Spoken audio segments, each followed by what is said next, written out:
Okay, so we're recording now. Thank you very much for attending this. This is Translating, Localizing, and Globalizing, your credentialing program, brought to you by the Applied Lifelong Learning Institute. I'm very excited that my colleague Sue Orchard is joining us. We've presented before in the past around this topic at various credentialing organizations like ICE and ATP. I'm going to move forward on the slide here. Sue, if you want to introduce yourself, that would be great. Sure. Hi, everybody. My name is Sue Orchard. I'm the President and CEO of Comms Multilingual, and Comms is a translation agency which I set up 15 years ago. I'm absolutely passionate about languages. I've worked in languages all my life, and I speak German, French, Spanish, and Russian, and read and understand most of the European languages. I worked also for a psychometric company, so I understand the science and the psychometrics behind assessments and credentialing. And so that helps me when we're talking to people about the assessments and credentials and certifications and how to put those successfully into other languages. My interests, well, as you can see me there pictured with my wonderful car, which I absolutely adore. I love cars. I was a rally driver myself for about 15 years. Tomorrow we have one of the biggest horse races in the country, the oldest in the world, I believe, the Epsom Derby, which is taking place just up the road, and we've got about 16 people coming round. So I'm in the throes of the preparation for that tomorrow, so I'm passionate about cooking as well. So over to you, Manny. Okay, thank you, Sue. So my background is really in assessment. I began as an undergraduate putting together clinical assessments, and we did this, all by paper and pencil back then. So that's always some fun things there. I later on got a degree in educational psychology with a focus on psychometrics and evaluation.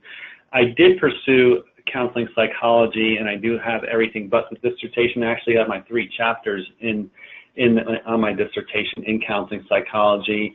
I do have a certification in social therapy, and I work with the founders there. They're a pretty big group these days, and they do a lot of really interesting things.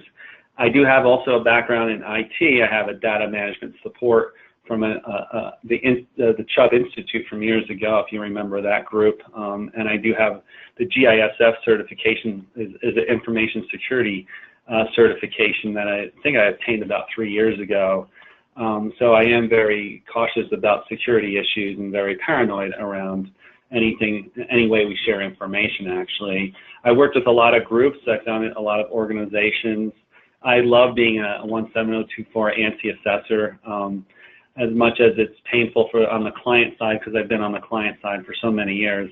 It's actually a lot more painful for the assessor when they have to actually issue a nonconformity or try to get your program up to meeting that standard. But it's a very good standard. There's other things that we do that I've done as well. I continue to teach. I think I have more than 40 presentations these days. Probably it's closer to 100 if you count all the presentations I give to the groups I've facilitated. And again, most of my work is between business development and psychometrics. I do enjoy both of them. Sometimes I just don't want to talk to folks, and I enjoy the data, the relationship I have with numbers, and sometimes I do want to talk to folks, and I value the relationships I have with folks. So it's a good sort of mixture, and it sits within my Myers-Briggs sort of middle point of that scale, the 2 times I've taken it.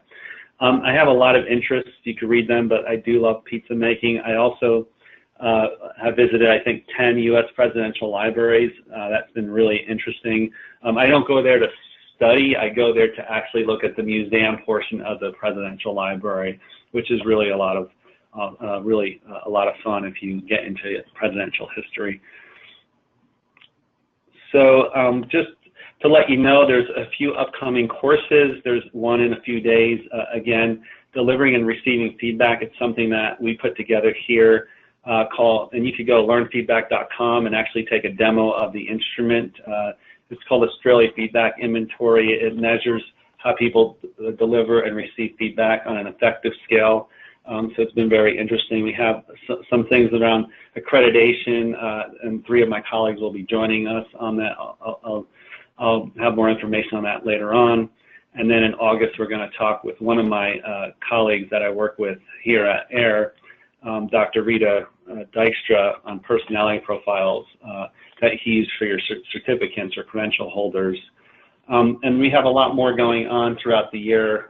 We have recertification, remote proctoring, evaluating vendors, and then virtual test development. So today's agenda, Sue will talk about, so I'm going to hand this over to Sue. Okay, so this session today will focus on what needs to be considered if you're thinking of offering your program in another country and potentially in another language. Our aim is to provide you with practical guidance so that you can confidently plan out such a project. There's almost an absence of guidance for credentialing managers and executives in deciding whether to translate an exam or not. Is it worthwhile translating? And what are the best ways of going about this? However, translation is just one of the areas to be considered if you want to make a success of a project like this. We will be looking at 4 main headers today, and these are strategy, marketing, implementation, and psychometrics. And we hope that you will take away some ideas regarding best practice in all these complex areas. In the strategy part, we'll be looking at the factors that need to be considered before you can make your decision to move forward at all. The marketing part will discuss what you need to do to promote your program in another country so that as many potential candidates as possible get to know the options. The implementation part will look at the basic factors and challenges involved when translating and adapting an exam and provide an overview of the various solutions used by your speakers in practical cases when working with customers.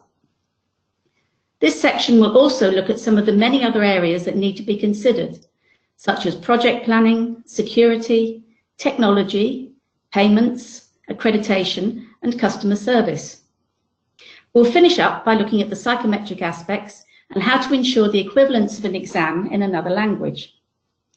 And we're going to be offering examples throughout of projects that we've worked on, the issues that we've faced, and the solutions that we've come up with. Next slide, please, Manny.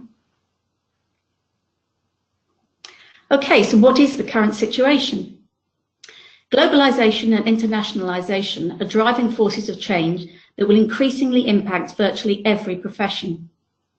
The increasing mobility of people makes international certifications more interesting. Professions increasingly operate in the context of a world economy, and because of this, organizations need to adapt and learn to think globally. However, knowing what to do, how to do it, and who to partner with are the real challenges here. So some of the questions that are typically being asked within organizations and that people want to discuss with us. How do we respond to the international interest coming to us?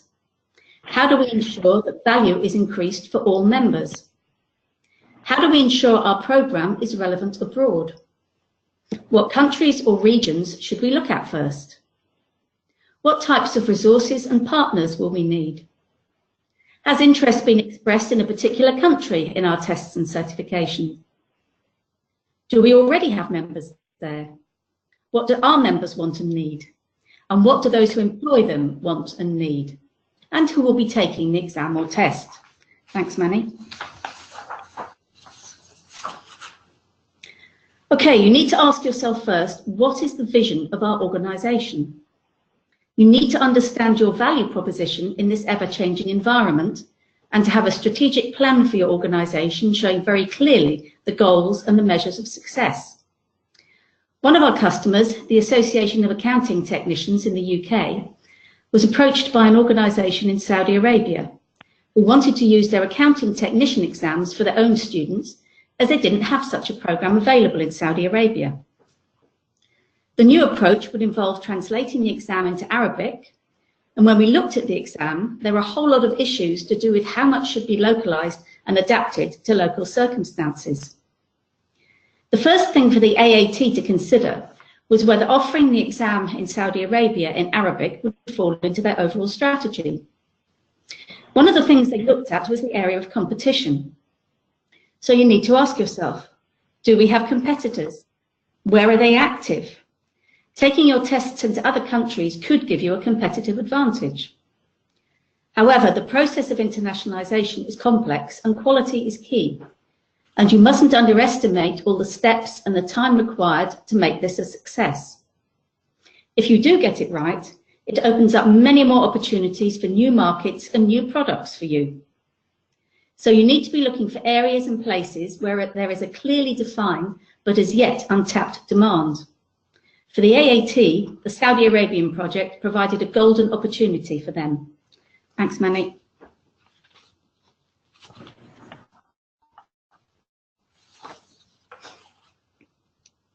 Okay, good.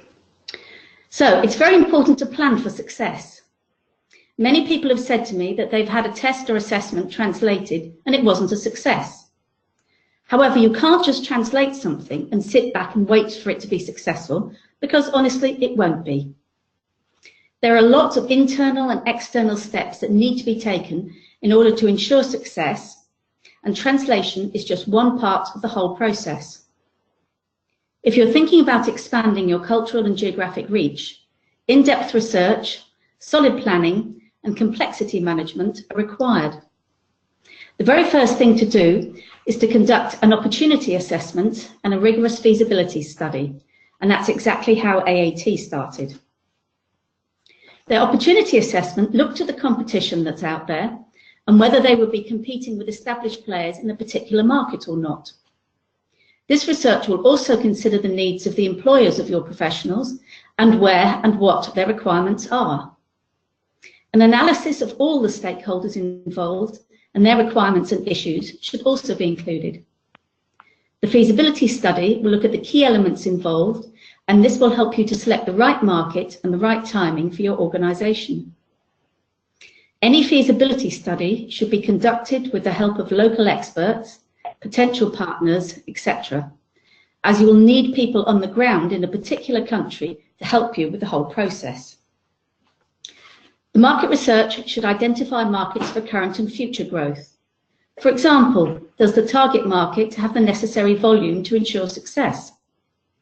It should contain a full financial, risk and cost-benefit analysis and should provide an overview of cultural and other challenges. Additionally, it should provide you with an understanding of the existing and potential market, and it should cover things like legal issues. For example, employment and privacy laws differ in different countries. It should look at things like the protection of your trademark, branding, marketing, funding, linguistic, cultural and administrative issues. For example, how will going international affect your US accreditation? The feasibility study conducted by AAT looked at all these areas, and this enabled them to make their decision to move forward based on hard evidence. Thanks, Manny.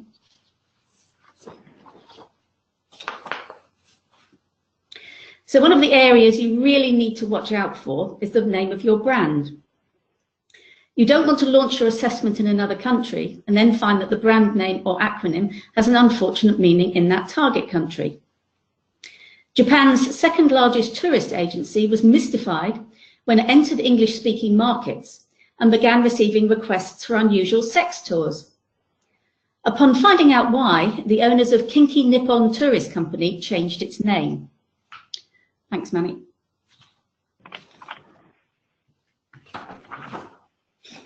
Okay, next slide, please. Thank you. Okay, success in this area depends a lot on finding the right partner. You will need strategic partnerships with organisations in other countries who can provide local knowledge to help you to succeed and who can also help with things like training. These partnerships could include private companies, government bodies, local associations, academic institutions, individual subject matter experts, etc. You will also need to look for partners offering delivery networks and partners for things like translation and localization. One of the things to think about is whether you will need to get your certification approved by the authorities in the target countries and who can help you with that. For AAT, the critical partnerships were with the organisation in Saudi Arabia, who was keen on offering their exam, and surrounding training materials in Arabic, plus their platform provider, who needed to be able to support the Arabic script, and of course their translation agency, which was us. Thanks, Manny. So let's look at the area of internal assets and product. Firstly, it is vital that the board is committed to the necessary time and expenditure to ensure the success of such a project. An assessment of your internal assets, looking at your capabilities, resources, and processes and systems will need to be carried out in order to ensure that you have everything in place to support your strategy. For example, it is important to ensure that your platforms and systems can cope with different character sets and also the different data privacy requirements in different countries. With AAT, their platform provider had to upgrade their system to handle the Arabic script, and so the time for doing this had to be built into the overall project schedule. In terms of your products, your content will need to be carefully examined to see if it can be adapted and localized as necessary. This step will involve various partners, such as the local in-country partner, SMEs, and your translation agency, which has experience in localizing such materials. You may need to build in a detailed product redesign or design phase if your materials don't readily lend themselves to translation and adaptation. An assessment of the program components, support materials, training materials, and marketing content should be carried out, and any required redesign efforts should be mapped out. Finally, once the product is ready, then it is important to carry out pilot studies to test out your concept and make necessary adjustments before you go live. Thanks, Manny. Okay, this is what the French writer Claude Gagnier had to say. A man who speaks 3 languages is trilingual. A man who speaks 2 languages is bilingual. A man who speaks only 1 language is English. And sadly, that is often the case. So why not just keep things in English? I would like to consider the question of to translate and localize or not as part of a case study. I've already referred to the AAT. I would like to cover this part with reference to their decision-making process in this regard. The AAT had put in place a global development strategy which covered the exploration and development of new markets, new products, and new capabilities. They had already offered one of their certifications in South Africa in English, so had some idea of the complexities involved in this process.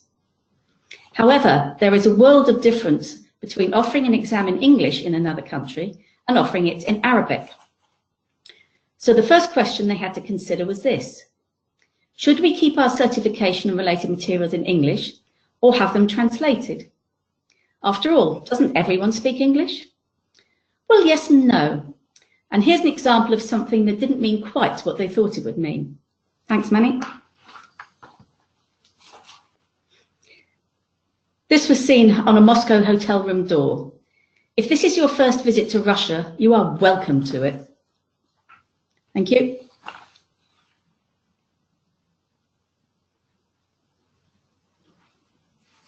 Could I have the next slide? Thank you. Let's have a look at the top languages globally. English is the most widely spoken language, followed by Chinese, Spanish, and Arabic. However, if you look at the graph, and I know it's a little bit small to see, but we'll let you have these slides. Of the 1.4 billion people who speak English, only about 1/3 of these have English as their native language. And for the rest, you have no idea to what level these people actually speak and understand English. Thanks, Manny.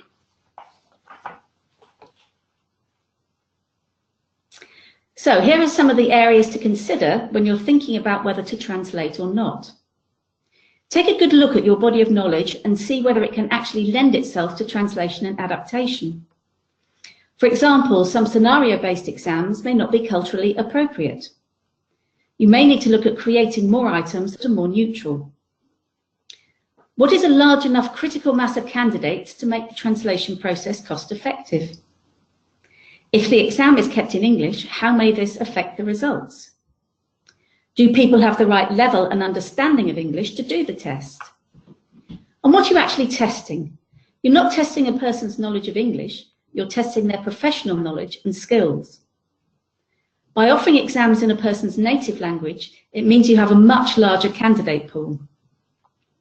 In the case of AAT, the demand had come from a local partner in Saudi Arabia, and this partner really needed to have the exam in Arabic, as they felt that the knowledge of English of the candidate pool would not be good enough to take such an exam.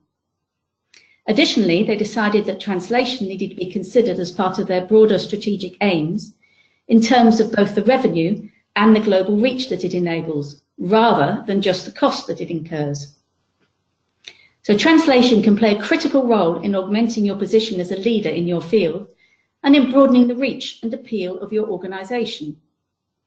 Of course, Arabic wasn't the easiest language to start off with, but as AAT said to me, if we can handle Arabic, we can handle anything. Thank you, Manny. Okay, so the next generation is marketing. And the key takeaway with marketing is the most important thing for a marketer is to really know their audience, their segments, and that's where translation comes into play, with understanding who your audience is when you're translating or adapting or globalizing your examinations. You know, if you're in China, there's several different regions, so then it moves to a regional and even more localized type of segmentation analysis. So when you're looking at your marketing strategy, that's one of the things you want to sort of look at in your research area. But then there's the channels that you're looking at. Is it social media? Is it traditional? You know, you have your blogs, you have your print, you have other sort of things looking into your promotional pricing strategies, your products, your graphics, things like that, your services. So there's a number of things to look at, and here's a whole list that we'll look into a little bit in this presentation.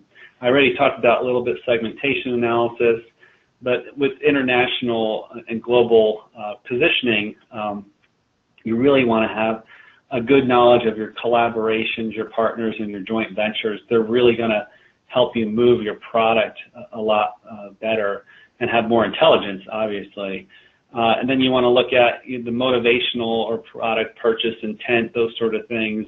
Your pricing and promotional strategies may have to be shifted dramatically. You know, what you get in the U.S. may be a lot less or even more in certain parts of the world. As well as your product and service strategies. Some of these things have your warranties that might require meeting various government standards and things like that. Local and regional marketing plans, which we sort of talked about in the segmentation analysis, and we already hit on a little of the government and local governments there. So the collaborations, you know, who are your partners? Who are already there? You know, when I was going through this, when I was at USGBC and looking at globalizing our credential, one of the things that we talked about there was who are our partners on the floor, and who can we talk about? Who's doing this in credentialing? You know, I've had a lot of conversations with PMI and Microsoft, and Microsoft was interesting because at the time Shelby Greaves was running the program, and she had went from, I think, some 30 languages, I think, down to 11 languages, and we're wondering why she was doing that. So it was a great conversation. And that could be another group that can just help you out. I mean, you could create an advisory committee of credentialing organizations who have done this, and other organizations. You know, in China, you need to have a partner in the very beginning, and sometimes throughout, as business intelligence on the ground, who's a Chinese organization that can get you through your marketing goals and productize this, your credentials. The next thing is more around the motivational pieces in your segments. If you build a translated localized exam, would they even take it? It's that, you know, it's always the question of, is English the only language you should offer this at this point? You know, even if you had the motivational factors really secured and understood it, and how these individuals relate to motivation. There's an example here of what are the factors in consuming wine, but what are the factors in actually taking an exam in a different language other than English? We know that if somebody says that, it makes them feel good to take an exam, I'd start questioning their motivation and their sanity in that sense of it. But, wine, it makes sense. But then on the other hand, what are the barriers? So when you're asking the question, will more people take the exam in that language, in a different language other than English? Because most of the time, most of our exams are in English. What would be the barriers for them not to take the exam if it was translated? And a lot of that research really has not been out there. Some folks may not want to take it in that language, but some folks may want to. A lot of folks would, actually, is what the research we see.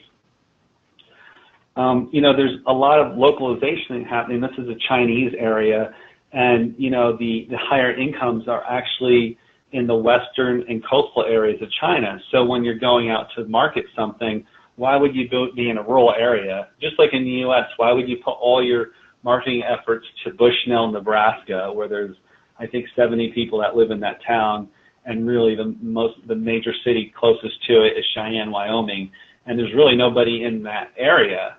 Whereas if you focused on the coastal areas of the United States for your marketing, it could be a good turnout in the sense of you're looking at your population and your wealth and your motivational analysis there to help you out with these things in terms of understanding. So this goes into your research, your marketing research efforts.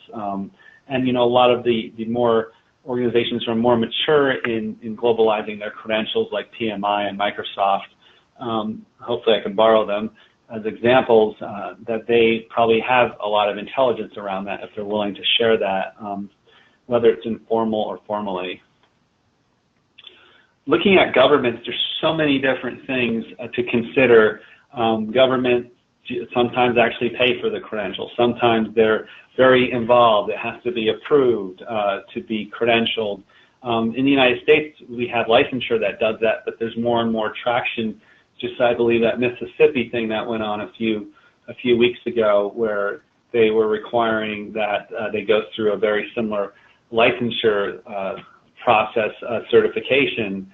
So that would be an example of that in the U.S., but there's countries that do that already. In France, if you want to get accredited, you have to go through their accreditation group. And there's all these, ANSI has a whole multilateral agreement with the ISO groups. So if you're accredited in the U.S., you automatically get accredited in one of those ISO groups that have a similar accreditation for their certifications or certificates.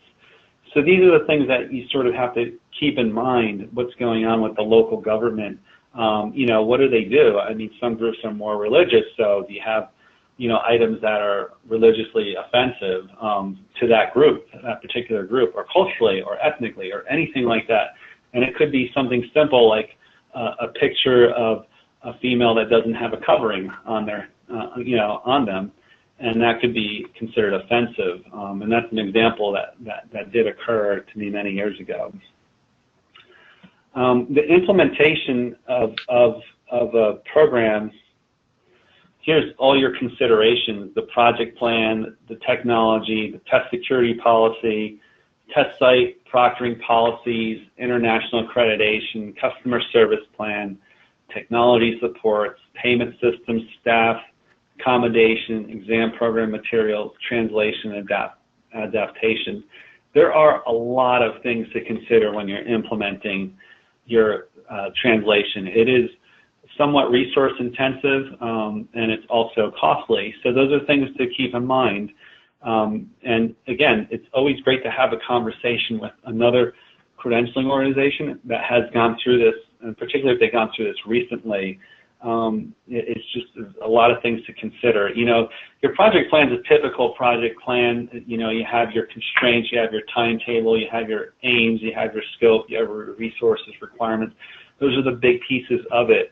There's a lot of things to look at in terms of what you need to achieve in the program and your project plan. And some of it's very specific to translation, you know, do you have a psychometric vendor that knows how to do this? Do you have a translation adaptive consultant like Sue's group, or do you have you know, people on the ground? You know, it becomes resource intensive as well, and your timetables are different. You updated your English items a few months ago, you know. Are you going to really update them on your, and you should hold the validity of the items. Are you going to update them and release them at the same time, or is there a delay of release and you have one version of the exam out there and another version, so you have multi-versions, and is that okay? Those are the things that you'd have to go through with your policies and things like that. So, you know, another thing, just another example on the project plan, how it could delay you. We know that in Germany that the reading loads are a lot longer. So now you have to have resources on that. In the expectation of the exam being late, so you have more time. So let's move to the next slide, which is the technology platforms. So how you're delivering this exam in your internationally, especially with China and India. How are you deploying this in a secure way? And that's really important. Let me see if I can mute these. Let's see here. I'm going to mute a few of you.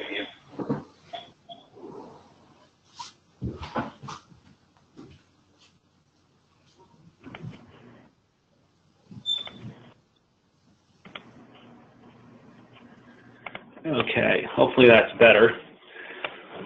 So with the technology platform, again, there's also the ability for that technology to work in that country. You know, you have vendors that are delivering your exam. Can they do it?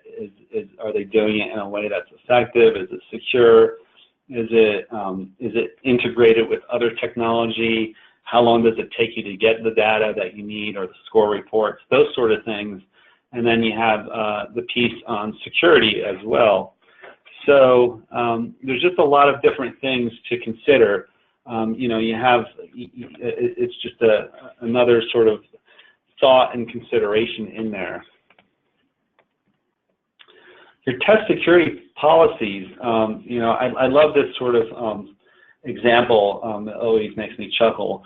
But it's really true in many ways, you know, especially when you're going to different cultures where the cultures, you know, the unit of testing from their culture is not the person, the individual competence, it's a social competence, it's the group of people.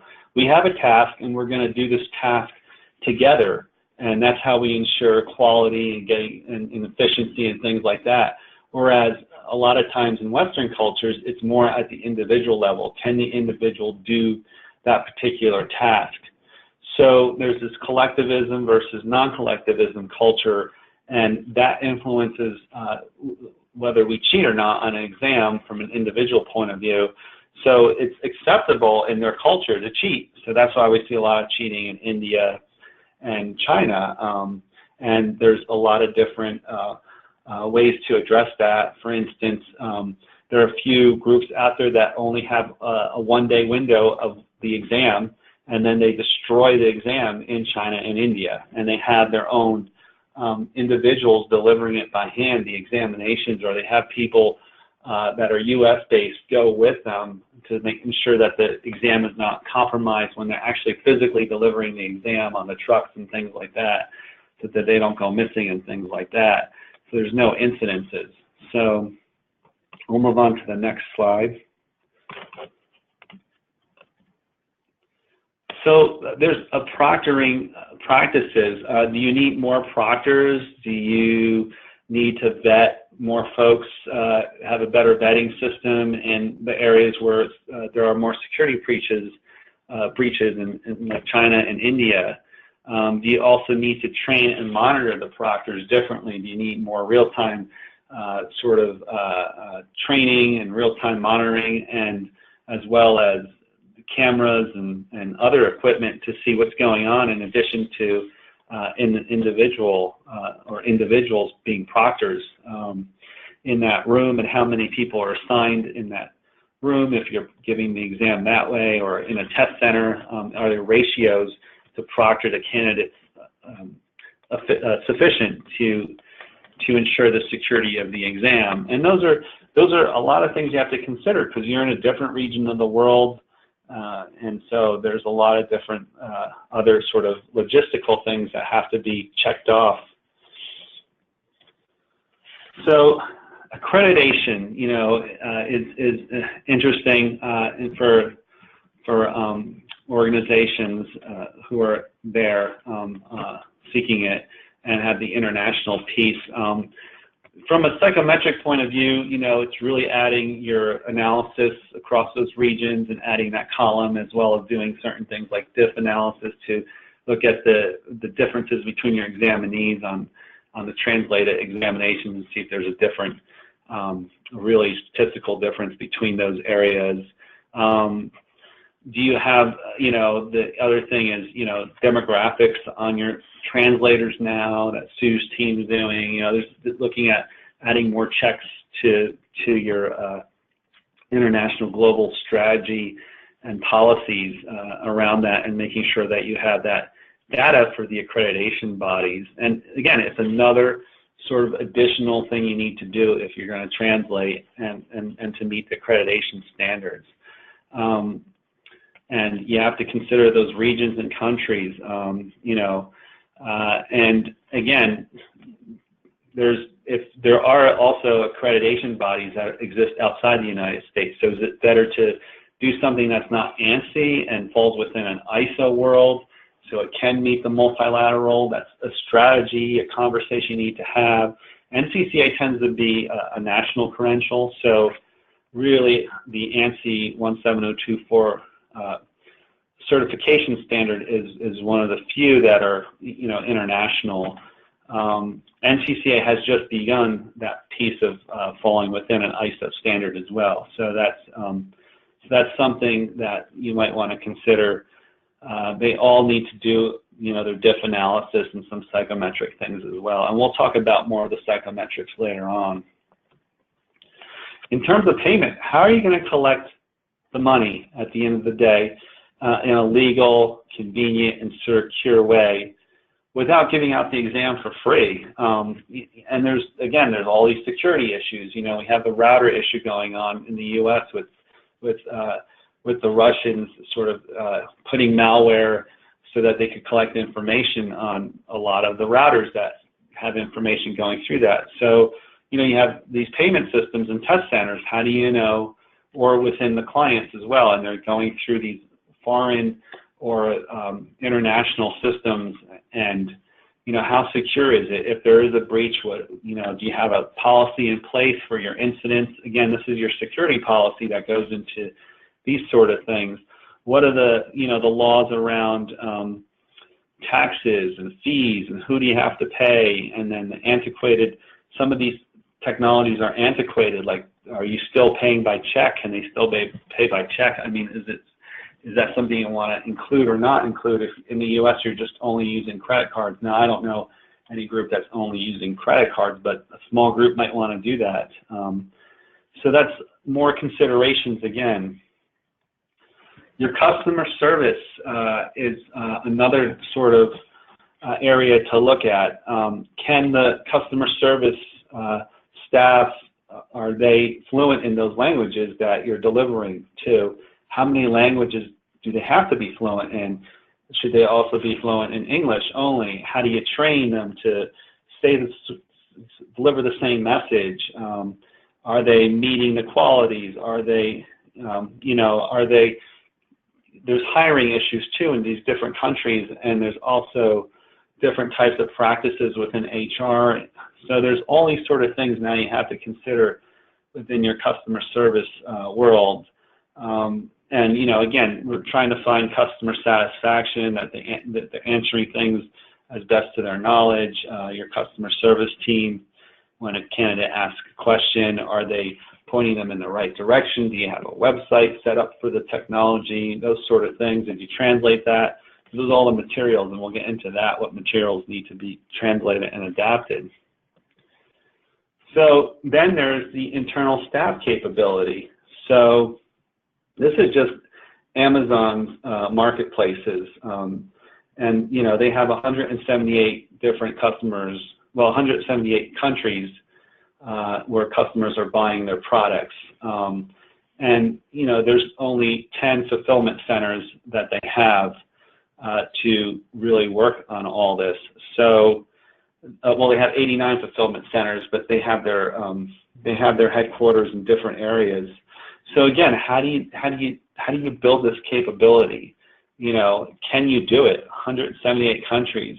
What type of staff would it take? I mean, thankfully we don't do that many in terms of translation. Thankfully we don't do that, but we do have your global capacity to deliver the exam in many different areas, and a lot of the vendors have that capability, the test delivery vendors, to do that. You know, and we actually needed a call center when I was at USGBC when we translated in Brazilian Portuguese and in Canada with the French language.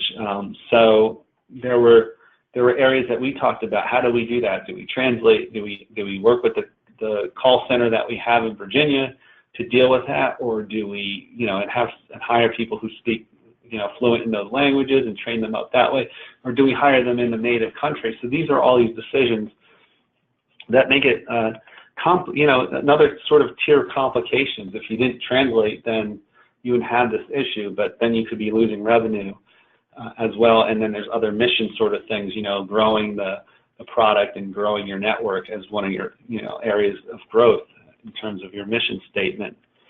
So moving on, in terms of vendor selection, you know, Sue talked about the example with AAT and how they did a feasibility study, which is really great. And then they may have drafted an RFP based upon that, but there was a go-ahead to do it, and then they built an evaluation around it. And then, you know, there's a lot of different things to look at. Can they fulfill the project scope? Can they meet the RFP criteria that you put out? Do they have a really good solution to your problems? Do you have evaluation criteria? Do they have evaluation criteria? So there's just a lot of things to look at when you're evaluating a vendor, and we're going to spend a lot of time on that on another sort of webinar on how to select vendors. But in terms of translation, you know, there's the experience piece, there's a staff piece. Have they done it? Did they do it? As a pricing, you know, fair? And again, you know, it's meeting your criteria in the RFP. The other piece of it is there's the current presence in the country and region. You know, do they have experience with translation and adaptation? You know, is it you know, is that the only piece, or is it the psychometric piece as well? Are they adhering to best practices to translate, adapt, and deliver the assessment, including the security and technology consideration? This is not just your translation and adaptation vendor. This is your psychometrics. This is your test developer. This is your any consultants. Some has to be your SMEs who are familiar with those languages and the regions of those areas of the world. So it moves on to all sorts of things. I mean, when you're looking at vendors, there's also the subcontractors of your SMEs that you're selecting to do the test development work. So the other piece of it is the accommodations. You know, there was an example I have. There was a client that came to us many years ago who said they wanted to know if they need to expand their examination in terms of seat time, and we looked at that, and there was FINRA and MS have policies for various languages. So we did research, and then we realized that I talked about this a little bit, loading times, the reading loading times it takes in different languages to read. So we sort of needed to accommodate that. I mean, this is a non-ADA thing, but you know, there's a fairness issue there. But again, the ADA is an American law. So in other countries, do you have different ways of delivering the examinations because the accommodation regulations are as strict or less strict? And so that's another thing you have to sort of look at as well. And that becomes, the resolution standards, all sorts of things like that in the test centers, and the security standards. And then some of these things have all legal consequences. So let's say the test center proctor gives away the questions in Ireland. I had a client that had that too happen to them. So what do you do? Do you pursue legal action? Can you pursue legal action? What are the laws around that? What kind of actions can you take? I mean, do they protect their employees that much that you can't take no actions? So those are some things, again, you have to consider, but you need to be able to accommodate the candidates within those regional areas and make sure that whatever's, if something's legal in the ADA, it might be illegal in delivering the exam in Hungary, for instance. So you have to just be aware of those things. So I'm going to hand this over to Sue to talk about the translation process further in terms of the implementation considered. Okay, thanks, Manny. So let's say you've made the decision to go ahead with producing a local language version. Let's look at some of the recommended process steps to ensure the success of your translation and localization project. Translation is just part of the whole process, and there are other vital steps that need to be taken. These other steps need to be factored in when looking at the schedule for the project. I would suggest that you should think about the timings for such a project and then double them at least. The most important thing is to create a glossary of key terms in English before you even begin to start the translation process. This glossary should contain explanations of the key terms, and it should be pre-translated, reviewed, and agreed before the translation of the test or exam starts. Having such a glossary in place will ensure that key terms are properly understood and that they are translated consistently throughout both the exams and the training materials. With AAT, we also spent a lot of time at the beginning with them and their SMEs discussing the amount of localization that should take place. And I'll go through some of these in my next slide. Thanks, Manny. So what were some of the issues that we came up against on the AAT project? We had many discussions with AAT about issues of localization and adaptation for this project, and some very interesting challenges emerged from these discussions. All the company names were localized, as this was relatively easy to do. The currency shown was the pound sterling. We decided that it should be localized to the Saudi riyal to make things more meaningful. However, that also raised other issues. Should the amounts be changed to reflect the reality of the currency in terms of the exchange rate? We decided against this due to a very important consideration. The scoring system used was an automated one, and so all the localized answers would have to be programmed into the system, thus increasing the cost and the time required. We also didn't localize decimal points because of this. However, in Saudi Arabia, they use a comma instead of a decimal point for currency. And this could certainly lead to mistakes being made, which would affect the scoring. So the instructions for taking the exam had to be very clear indeed.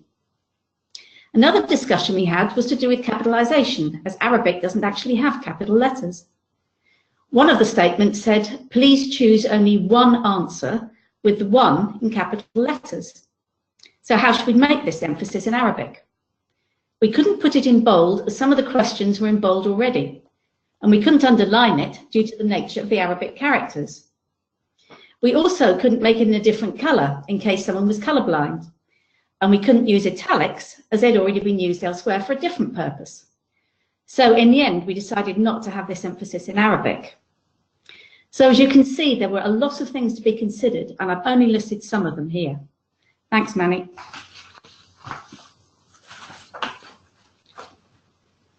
So once the localization and adaptation issues have been resolved, then we could move on to the forward and back translation processes.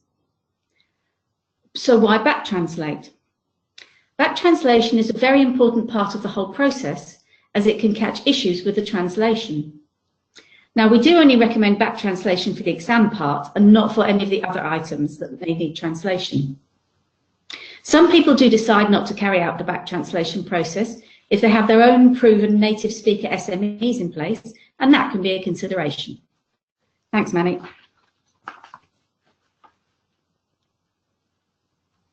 We obviously want to avoid mistakes like these examples here, and the back translation can make a difference to the overall quality. So, seen in a maternity ward in Pumwani, Kenya, no children allowed. In a hospital in Barcelona, visitors 2 to a bed and half an hour only. And an advert for a Tokyo hotel. Our staffs are always here waiting for you to patronise them. Thanks, Manny. So the quality checking process is carried out normally by our internal experts before we deliver the translations to our clients for review. The selection of the SMEs and then trying to get them to understand exactly what they should be doing were Herculean tasks in themselves. You need to ensure that the SMEs have appropriate levels of language skills, teaching and learning skills, and technical knowledge with regard to the subject matter, which was accounting in the case of AAT, and also good cultural awareness. It was very time consuming as we had to be sure that we had the right SMEs, so the selection involved a lot of different steps. Their knowledge of English had to be at a very high level as well as their subject matter expertise. Additionally, getting the 2 SMEs that we chose to agree with each other was a task involving a high level of diplomacy, persuasion, and tact. Each SME thinks that they are right and the other person is wrong. However, if you get this right, then you can avoid potentially embarrassing translations such as the next one. Thanks, Manny. This was seen at a laundry in Rome. Ladies, leave your clothes here and spend the afternoon having a good time. Thanks, Manny. So what other items will probably need to be translated and localized? You could do marketing materials, candidate handbooks, agreements and forms, terms and conditions, any training and learning materials, and any support materials. Thank you.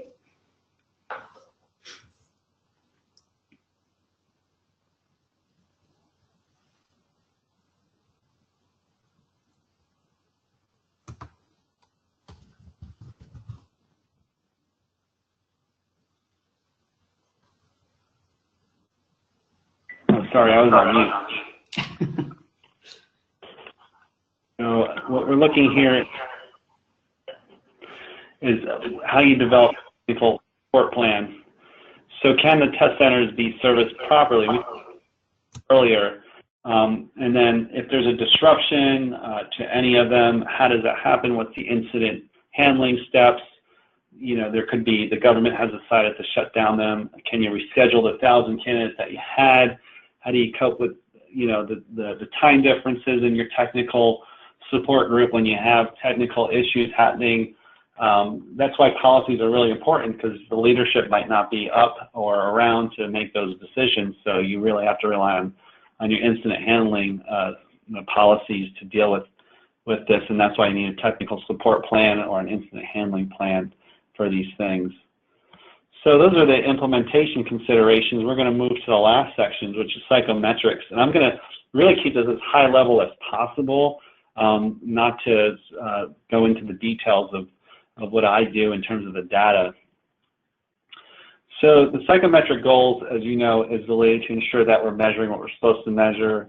Reliability, make sure that if you take the test today, you get the same score if you took it tomorrow, as well as that the items are related to each other from a content perspective mathematically. And then there's the fairness piece of it, which is ensuring that the items are not offensive, that there's a process that's occurring that makes the examination process fair, and the development of the examination is fair, and there's no, you know, the items are still very good, they're not unclear, and they're following the item writing guidelines. So there's a little bit, there's more to fairness, but just an overview of it.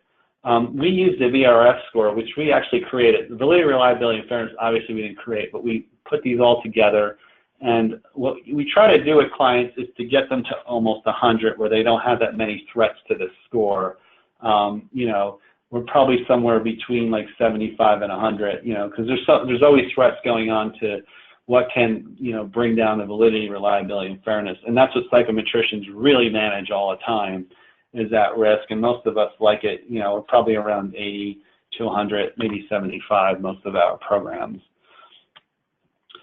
So the psychometric considerations are the scores comparable? When we're looking at that, we want to make sure that we're establishing the validity across all areas of when we develop the exam, from the conception, what goes on the exam, that we're using the right subject matter experts to do this, that we're able to use the score to predict some outcomes, you know, so that if you get a score on this, you're minimally competent for this long time, and then that the constructs that we're identifying on the examination are indeed what they are supposed to be. And, you know, using right subject matter experts, using the right process, we could get to a really good level of having an argument for validity. As well as the test development piece, you know, we want to make sure that it's documented, your SMEs are documented, your methodologies were documented, the results are documented, that there was a deliberate, thoughtful way of putting this together, and we just didn't make it up. We actually used best practices, common practices, evidence-based practices. And so this moves it to more of a defensible, you know, that it's very defensible, you know, in that sense of using those processes and documenting things. And it's defensible across different countries as well. You know, the content validity we talked about in terms of, you know, identifying what goes on in the examination, job analysis, getting the right people there, making sure that it has a global mindset. Job analysis, what you should be tested on, should also have a global, very much be global. And then, you know, if you're translating the items, make sure that they're adapted or localized, that the item is aligned with what goes on the job analysis and the blueprint. And then there's identifying the SMEs, making sure that they're representative, making sure that they've gone through the training, and that it's it's not U.S. centric. I mean, it's not U.S. centric. It has to be globalized. There's other considerations, you know, the passing score. Is there going to be a difference between the different areas? If there is, you might want to look at why that's the case. Then there's the diff analysis, is to look at, is there really a difference across the groups in terms of how they're performing on the exam? And that tells us, you know, whether the exam's equivalent or not in some ways across the groups themselves.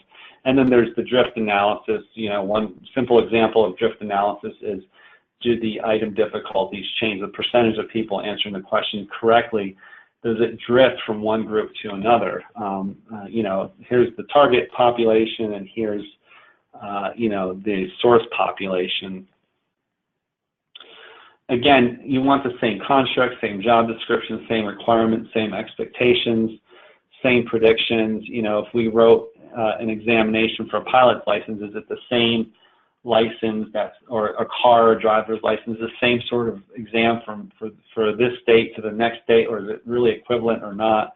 So you have to build all those things in. I mean, building a global license assessment is probably difficult to do, to consider all the different sort of group, how they sort of, you know, establish different signs and road hazards and things like that. But there is some commonality between the two.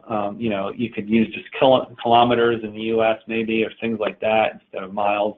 So those are some ways to get towards that equivalence and things like that. I'm moving fast through this because I'm realizing that we're almost out of time and we have just a few slides left here. So you got to remember how the cultural views impact security, the importance of clear and concise communications, what is cheating in different countries, what constitutes the appropriate reaction to cheating. When you're looking at a candidate agreement, does that really change across countries, and what you can enforce and not enforce, and what they can sign and not sign? Did you just create a candidate agreement that is really illegal for someone to sign. So there's a lot of sort of things here on this slide. You know, there's a lot of, you could sort of come back to this slide later, but it goes across before the test is administered, during the test administration, after, and ongoing sort of things. So just keep that in mind as well. And finally, you know, planning, preparation, stakeholder participation, allow enough time, look at your strategic partnerships, technical matters, psychometric matters. These are ways to help your program really move into a globalized credential. So if you have any questions, let us know. We're going to stop the recording at this point.